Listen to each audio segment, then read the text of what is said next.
Prajurit TNI dari Kodim 0106 Nagan Raya terus melakukan upaya pemadaman 3 lokasi titik api kebakaran lahan gambut yang tersebar di Kecamatan Taduraya dan Kuala dengan menggunakan 6 mesin pompa air.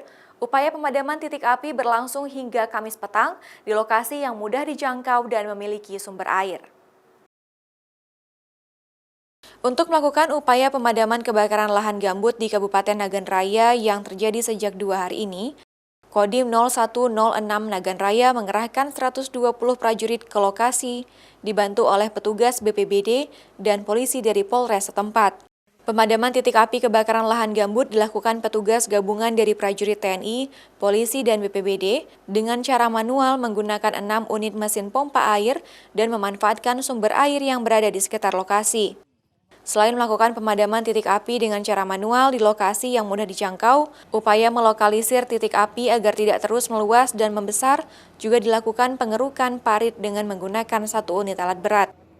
Pemadaman titik api sulit dilakukan pemadaman oleh petugas karena lokasinya merupakan lahan gambut yang sangat mudah menyebar dan membesar dengan kondisi cuaca yang melanda Kabupaten Nagan Raya dan sekitarnya sejak sepekan terjadi kemarau dan angin. Selain cuaca panas, terik, kemudian angin. Nah, angin inilah yang betul-betul menghambat kita. Kita tidak bisa melaksanakan pemadaman dengan baik, pastinya menunggu dan melihat situasi ya. Lokasi mana yang aman itu dulu baru kita bisa sekat, kita bisa lokalisir.